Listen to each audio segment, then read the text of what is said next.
afternoon to you and welcome to Bena Midday News. Coming to you live from Atomic Junction, Benab House, Medina. My name is Sherifatu Ayuba. Coming up this afternoon, the youth are kingmakers and must participate in election 2024, says Kufuor. Put pressure on government to halt sale of SNIT hotels, Nilante Vadapoi to Ghana leaders. UN delivers aid to Haiti to caution against ongoing violence and hurricane. Details of the stories comes up shortly.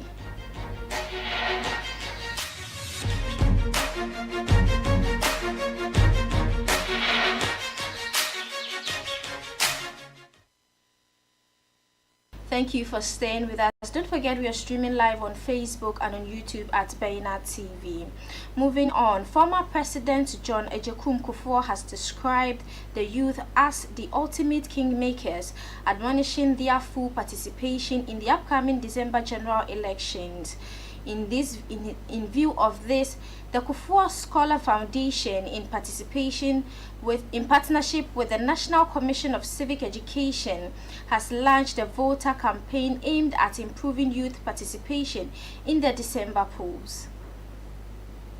Despite over 70 million Ghanaians of voting age registering to vote in the 2020 election, only 13 million people turn up to vote, with over 21% of registered voters failing to turn up to vote. Concerns of voter apathy, economic hardship, and misgovernance are emerging as reasons why these individuals may have failed to vote. The situation has been revealed to be more critical in the upcoming December 7 elections, as a survey conducted by the Kufuor Scholars Foundation on Voter Interest revealed that 43% of every 1,000 Ghanaians plan not to vote. Given the urgency, the Kufuor Scholars Program under the John Agyekum Kufuor Foundation has partnered the National Commission for Civic Education to launch a voter campaign exercise aimed at heightening education and awareness on voting during elections. The former president, John Agyekum Kufuor, speaking at the launch and graduation ceremony of the 2024 batch of the Kufuor Scholars, urged the Ghanaian youth to attend to their civic obligations by ensuring full participation in governance and election of leaders. He said youth make up 70% of Ghana's population and hence could be unstoppable if they are committed to doing the right things. The real sovereign authority of the country is you as the individual. It's us as individuals. You are sovereign. But how do we express our sovereignty? In ancient Greece, everybody went to the forum or marketplace to take part in deciding how the society was governed. Everybody, each and every individual went. Those times, there were city-states with a few people. Now, Ghana alone has about 30 million citizens. With your learning and mature brain power throughout our societies, if you would do what you should do as responsible citizens to try to give the nation good leadership, inclusive leadership, if you do that, then I tell you, within a few years, you'll see Ghana turning around to really become a hub, to be emulated on the continent of Africa to better the lot of humanity. So, you've got it. And I don't think you will be stoppable if you really stick to it and give the right direction.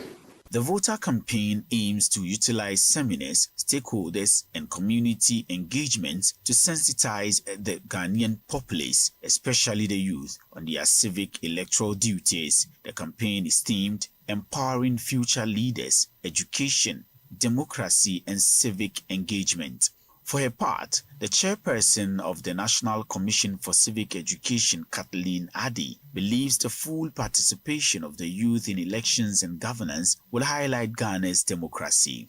Allow yourselves to be used by powerful forces to create problems, chaos, confusion, to take up arms, to go and hurt your neighbor, all in the name of politics. Because there's no great hero coming from anywhere to come and save us. We are the ones we've been waiting for. You need to go out there and vote. At the Commission, and I'm really happy that you've launched this voter education program. Like many other organizations, NCC is happy to work with you through this campaign because, of course, it aligns with our own objective for this year. One of the big objectives.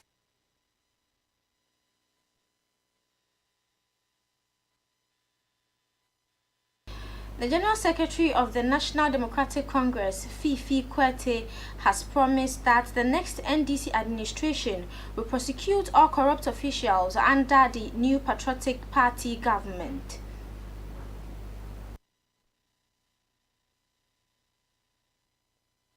The wanton dissipation of public funds by officials of the NPP administration will not go unpunished.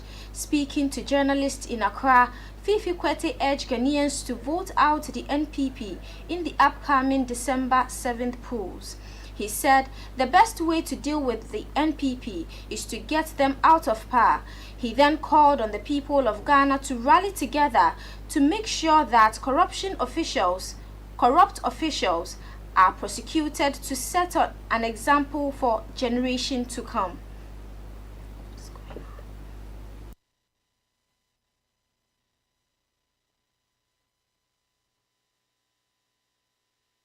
Moving on, Member of Parliament for Ododo-Diodio, Neelante van der Poy, has implored Ghana leaders in government to put pressure on the government to halt the proposed sale of 60% stake in 4 prominent hotels owned by the Social Security and National Insurance Trust to Rock City Hotel. In an interview with the media in Accra on Tuesday, June 18th, he charged the Ghana Adangbe leaders to make their voices count in the matter.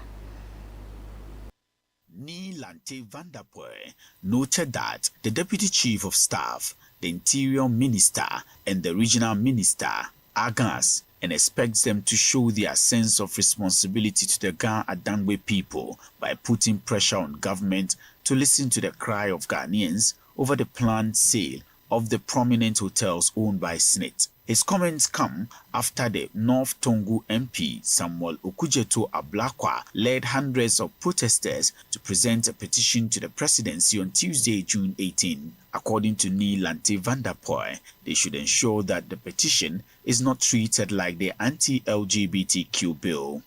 The Hands Off Our Hotels protesters marched from the Labadi Beach Hotel to oppose the sale of a 60% stake in 4 SNIT-owned hotels to Rock City Hotel, owned by the Minister for Food and Agriculture and Member of Parliament, Brian Echampong.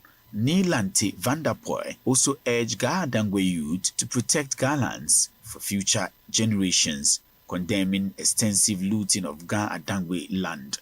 He warned that any further attempt by the government to take Ghana lands would lead to serious consequences.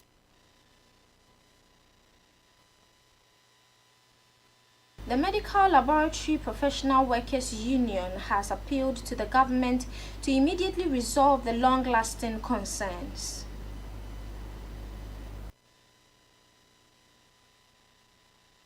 The Ministry of Health has appealed to MELPU to call off its nationwide strike, which began on June 17, 2024, and return to the negotiation table. It is still striking because of the lack of good conditions of service for its members.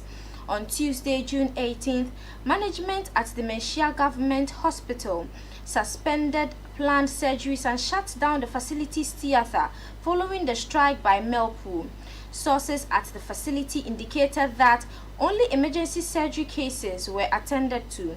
Patients visiting the hospital for lab service were left stranded as red bands and notices of strike has been placed at the hospital laboratories.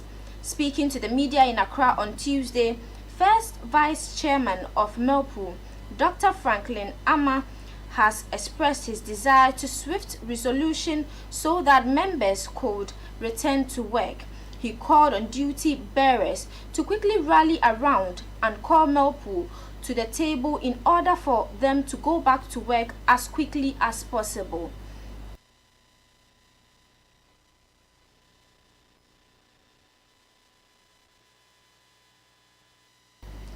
And in the international front, the United Nations on Tuesday announced the delivery of aid to Haiti to caution against the devastating effect of the hurricane. The UN's deputy spokesperson Farhan Haq announced Tuesday that the aid will help hundreds of displaced families in Haiti due to the ongoing violence and the upcoming hurricane. 2 cargo flights organized through the World Food Program landed in the capital, Port-au-Prince, carrying 55 tons of medicine, shelter, and hygiene materials. These supplies will be used to assist displaced people and to prepare for the hurricane season. WFP's School Meals Program has now distributed some 30 million meals across the country since the start of the current school year. Of these, nearly 17 million meals have been provided through its program that supports local farmers. As we previously said, the education sector has been severely impacted by the recent violence, with more than 200,000 children and 4,000 teachers affected in the West and Artibonite. Haiti experiences the hurricane season beginning of June and runs through November and is forecast to be severe this year. A gang fuel crisis has devastated Haiti, and the UN estimates 360,000 people in the Caribbean nation are displaced. During the briefing, Farhan Haq further denounced attacks on health personnel and facilities amid the ongoing conflict between Israel and the militant Hamas group.